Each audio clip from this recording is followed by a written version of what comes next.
De presse, c'est un bilan à mi-parcours des manifestations que nous avons entreprises il y a de cela 3 semaines. C'est-à-dire nous sommes arrivés à un point où c'est devenu critique. Et partout on nous accuse que c'est la violence, on a fait la violence. On a emprisonné, on est allé jusqu'à emprisonner 4 de nos camarades. Et la dernière fois, le délibéré était tombé. Et depuis lors, les gens pensent que c'est fini. Et je crois que justement, c'était leur intention, bien c'est leur intention, c'est l'intention des autorités. C'est détourner l'attention de la population, de la communauté estudiantine par rapport à leurs problèmes. Maintenant, nous sommes là et on nous dit, les professeurs aussi ont fait sortir un communiqué disant qu'ils ont un certain nombre d'exigences. Ils veulent vivre dans la sérénité, dans le calme à l'université. Donc maintenant, les manifestations ou bien les AG vont se faire uniquement les samedis et avec beaucoup d'exigences. Mais nous pensons que c'est contraindre les étudiants à vivre dans la précarité.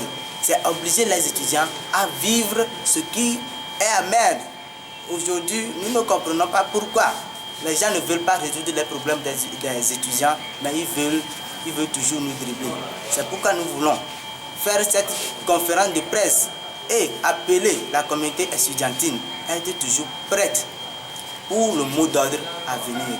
Et nous rappelons aussi, nous demandons aussi à la population tout entière de venir à notre secours parce que nous pensons que les gens ne veulent pas résoudre nos problèmes et veulent toujours jouer au dilatoire. Allez-vous composer? La composition, nous sommes là pour étudier. Dire que nous n'allons pas composer, je dis plutôt que nous comptons sur la bonne foi des autorités. Nous comptons sur leur bonne foi. Une fois encore, nous comptons sur leur bonne foi pour qu'ils puissent rapidement nous trouver solution à ces problèmes, pour qu'on n'aille pas plus loin. Et qu'est-ce que vous dites alors compte tenu de l'illégitimité alors de la SET? De l'illégitimité de la SET ou de l'illégalité de la SET. Je pense que la SET en soi n'était pas une association. Que les gens comprennent bien les choses. Les étudiants, à un moment donné, étaient dépassés par les problèmes. Ils ne peuvent plus, ils ne pouvaient plus rester dans cette situation. C'était trop. Et du coup, ils se sont retrouvés pour encore se faire entendre. Et c'est de là, du coup, il y a un nom qui est sorti, que Rassemblement des étudiants et un autre nom, Association des étudiants togolais. Et c'est comme ça on est parti. Dire aujourd'hui que la SET est illégitime, est illégale, tout ça là, c'est juste pour nous jouer, c'est juste pour essayer de nous dribbler. Et je pense que eux-mêmes ils se contredisent dans leurs propos.